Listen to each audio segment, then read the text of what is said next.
பரிசுத்த நாமம் பயன்படுவதாக. இந்த நாள் இந்த காலங்களிலே கர்த்தர் நம்மை அவர்கள் பலப்படுத்தும்படி நமக்கு தருகிற வார்த்தை சங்கீதம் அதனுடைய 13வது அதிகாரம் அதனுடைய 1-2 வசனங்கள். கர்த்தாவே, எதுவரைக்கும் என்னை மறந்திருப்பீர்? எதுவரைக்கும் உம்முடைய முகத்தை எனக்கு மறைப்பீர்? என் இருதயத்திலே சஞ்சலத்தை நித்தம் நித்தம் வைத்து எதுவரைக்கும் என் ஆத்துமாவிலே ஆலோசனை பண்ணி கொண்டிருப்பேன்? எதுவரைக்கும் என் சத்துரு என் மேல் தன்னை உயர்த்துவான்? கர்த்தருடைய பரிசுத்த நாமம் பயன்படுவதாக. இந்த வசனத்தை கொண்டுதான் தேவதேவர்களாக நம்மை இன்று அவர்கள் பலப்படுத்துகிறார்.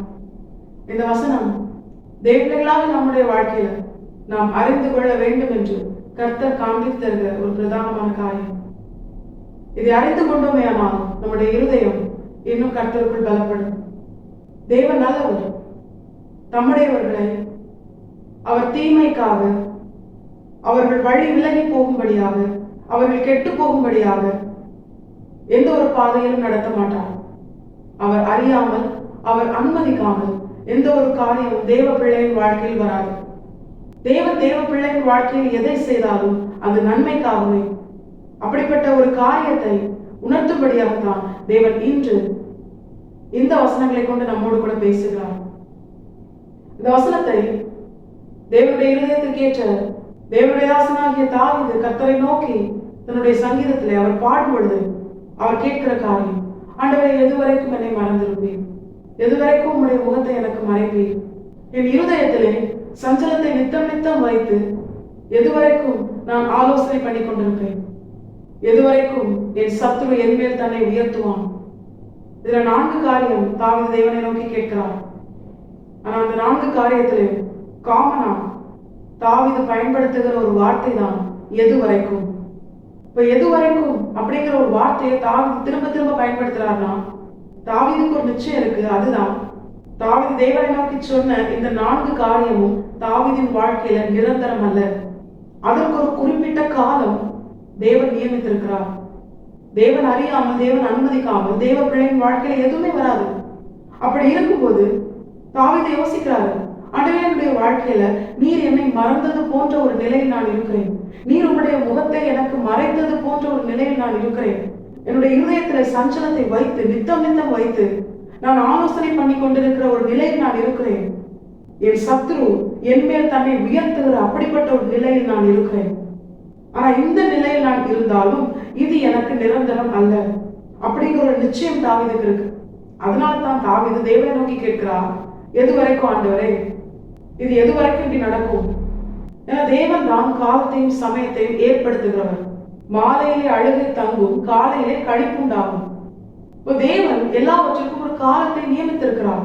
அதுலயும் குறிப்பா தேவ பிள்ளையின் வாழ்க்கையில தாவீது சொன்ன இந்த 4 காரியமும் நிச்சயமாய் நிரந்தரமானது கிடையாது. அதைதான் இன்று தேவன் நம்மோடு கூட பேசி உணர்த்துகிறார். அந்த நிச்சயம் தாவீதுக்கு இருந்ததுனால்தான் சவுல் தன்னை கொல்லும்படியால் அவன் துரத்தும் பொழுது கெபில போய் தாவீது ஒழிக்கிறார், வனாந்திரத்துல தங்கி இருக்கிறாரு. ஆனாலும் சவுல் என்ன பண்றான்? தாவீதை கொலை செய்யும்படியா துரத்தி கொண்டே இருக்கிறான். ஆனா தாவீது எந்த இடத்துலயுமே சோர்ந்து தளர்ந்து முடங்கி போகல. ஏன்னா தாவீதுக்கு ஒரு நிச்சயம் இருந்தது, என் தேவன் என்னை தெரிந்து கொண்டவர், என்னை அபிஷேகம் பண்ணினவர், என்னை அழைத்தவர், என்னோடு கூட இருக்கிறவர், அவர் உண்மை உள்ளவர். அவர் நிச்சயமா என்னை வெறுத்து கைவிட மாட்டார். அவர் என்னை நேசிக்கிறார், அவர் என்னோடு கூட இருக்கிறார். அவர் எனக்காக யாவையும் செய்கிற நல்ல தகப்பனாய் அவர் என்னோடு கூட இருக்கிறார். அவர் என்னை கைவிடவும் மாட்டார், என்னை விட்டு விலகவும் மாட்டார். நான் அவருடைய இருதயத்துக்கு ஏற்றவன், அவரால் தெரிந்து கொள்ளப்பட்டவன். இந்த ஒரு நிச்சயம் தாவீதுக்குள்ள மிகவும் ஆழமாய் எழுதப்பட்டிருந்ததுனால தாவீதின் வாழ்க்கை அது தோல்வியில முடியல. தாவீதின் வாழ்க்கை தேவன் அவனுக்கு கொடுத்த வார்த்தையின்படி ஜெயமாய் முடிந்தது. இதெல்லாம் கர்த்தர் நம்மோடு கூட பேசி உணர்த்துகிறார். இன்று நம்முடைய வாழ்க்கையில தேவ பிள்ளைகளாகி நாம் யார் என்பதை முதலாவது நாம் அறிந்திருக்க வேண்டும். நாம் புறஜாதிகள் தான், ஆனாலும் உலக தோற்றத்திற்கு முன்பதாகவே நம்முடைய தேவன் அவர் நம்மை மறவாமல் நம்மை அழைத்து நம்மை தெரிந்து கொண்டு நம்மை நீதிமான்களாக்கி நம்மை மகிமைப்படுத்தி இருக்கிறார். இன்று அப்பா பிதாவை என்று கூப்பிட பண்ணுகிற புத்திர சுவீகாரத்தின் ஆவியை நமக்கு தந்திருக்கிறார். விலையேற பெற்ற ரட்சிப்பை தேவன் நமக்கு தந்திருக்கிறார். அவருடைய மனவாட்டியாய் அவர் தம்முடைய ஆவியாகிய பரிசுத்த ஆவியானவரை நமக்கு தந்து நம்மை உருவாக்கி கொண்டிருக்கிறார். இப்படிப்பட்ட மேலான ஆசீர்வாதத்தை பெற்றுக்கொள்ளும்படியார் ஆண்டவராக இயேசு கிறிஸ்துவை நாம் நம்முடைய வாழ்க்கையின் சுதந்திரமாக பெற்றுக்கொள்ளும்படியார் தெரிந்து கொள்ளப்பட்ட தேவ பிள்ளைகள் தான் நாம். இவ்வளவு பெரிய மேலான ஆசீர்வாதத்திற்குரிய நம்மை நம்முடைய தேவன் எந்த சூழ்நிலைக்கும் ஒப்பு கொடுக்க மாட்டார். யார் கருத்திலும் விட்டு கொடுக்க மாட்டார். அப்படி சும்மா என்ன பண்ண மாட்டாரு. ஆண்டவர் நம்மளை விட்டு கொடுக்க மாட்டார். ஏன்னா அவர் நமக்காக கொடுத்த கிரயம் மிக பெரியது. கடைசி சொட்டு ரத்தம் வரைக்கும் நமக்காக சிந்தினான். அப்படி நம்மை மீட்ட நம்முடைய தேவன் சும்மா பிசாசு கரத்துல மனுஷங்க கரத்துல சூழ்நிலை கிட்ட எல்லாம் ஒப்பு கொடுக்க மாட்டார். அதனாலதான் ஆண்டவர் நம்ம கிட்ட அவருடைய தாசனாகிய தாவீதை கொண்டு இந்த காரியத்தை தெரியப்படுத்துகிறார். இவ்வளவு பெரிய மேலான ஆசீர்வாதத்தை பெற்றுக்கொள்ளும்படியார் தெரிந்து கொள்ளப்பட்ட தேவபிள்ளைகளாக நம்முடைய வாழ்க்கையிலும் இன்று நாம் வாசித்த இந்த வசனங்களின் பிரகாரமே தாவீதின் வாழ்க்கையில ஏற்பட்ட சூழலின் பிரகாரமே தேவன் நம்மை மறந்தது போன்ற ஒரு நிலை, தேவன் தம்முடைய முகத்தை நம்மை விட்டு மறைத்தது போன்ற ஒரு நிலை, ஆண்டவருடைய முகம் நம்மை பார்க்காவிட்டால் நமக்கு எதுவுமே தெரியாது. ஏன்னா அவர் தம்முடைய முகத்தின் ஒளியை நம்மை பிரகாசிக்க பண்ணினால்தான் நம்முடைய வாழ்க்கை நன்மைனா திருப்தியாகும். நம்மால் நமக்கே வைக்கப்பட்ட ஆசீர்வாதத்தை சுதந்திரிக்க முடியும். இப்ப தேவ பிள்ளையின் வாழ்க்கையில ஆசீர்வாதம் இல்லாம நன்மை இல்லாம வெறுமையான ஒரு சூழ்நிலை, அது எதை உணர்த்துகிறது? தேவன் தம்முடைய முகத்தை நம்மை விட்டு மறைத்தது போன்ற ஒரு நிலை. தொடர்ந்து ஏதாவது ஒரு பிரச்சனை, ஏதாவது ஒரு நெருக்கம், பிசாசினால ஏற்பட்ட மனிதர்களாலேயோ பிசாசினால் ஏற்பட்ட சூழ்நிலைகளாலேயோ நித்தம் நித்தம் சஞ்சலம், அதை நாம் நம்முடைய இருதயத்தில் வைத்து என்ன பண்ணிட்டு இருக்கிறோம்? அதை நம்ம யோசிச்சுட்டே இருக்கிறோம், தியானிச்சுட்டே இருக்கிறோம். அது மாத்திரமல்ல, தேவபிள்ளைகளாக நம்முடைய வாழ்க்கையில சத்துரு நம்மை தன்னை உயர்த்துகிற அப்படிப்பட்ட ஒரு நிலை, இது எல்லாமே நம்மை சோர்ந்து போக பண்ணும், நம்மை தளர்ந்து போக பண்ணும். ஆனா ஆண்டவர் சொல்றாரு, நீ சோர்ந்து போகக்கூடாது, நீ தளர்ந்து போகக்கூடாது. ஏன் சோர்ந்து போற? ஏன் தளர்ந்து போற? நான் உண்மையில் வைத்த என்னுடைய அழைப்பையும் நான் உன்னை தெரிந்து கொண்டதையும் நீ என்னுடையவன் என்று நான் உனக்கு வாக்கு பண்ணி உன்னோடு கூட உடன்படிக்கை பண்ணினதையும் நீ மறந்து உனக்கு ஏற்பட்ட இந்த காரியங்கள் எல்லாம் நிரந்தரமா உன்னுடைய வாழ்க்கையை அழித்து விடுமோ என்று நீ பயப்படுறதுனாலதான் நீ சோர்ந்து போற, நீ தளர்ந்து போற. அதனாலதான் ஆண்டவர் இன்று இந்த வசனங்களை கொண்டு நம்மோடு கூட தெளிவாய் பேசுகிறார். இது எல்லாமே தற்காலிகமானது, இது நிரந்தரமானது அல்ல. அழிந்து போகிற பொன் அக்னியினாலே சோதிக்கப்படும். அதை பார்க்கிலும் அதிக விலையேற பெற்ற உங்கள் விசுவாசம் அது சோதிக்கப்பட்டு அதன் பிற்பாடு என்ன ஆகும்? பசு பொன்னாய் அது விளங்கும், அது தேவனை மகிமைப்படுத்தும்.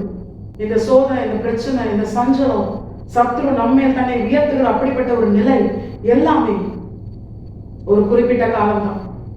அந்த குறிப்பிட்ட காலம் முடியும் பொழுது நம்முடைய விசுவாசம் அது பசு பொன்னாய் அநேகருக்கு முன்பதாக தேவனை மகிமைப்படுத்துகிறதாக அது வெளிப்படும்.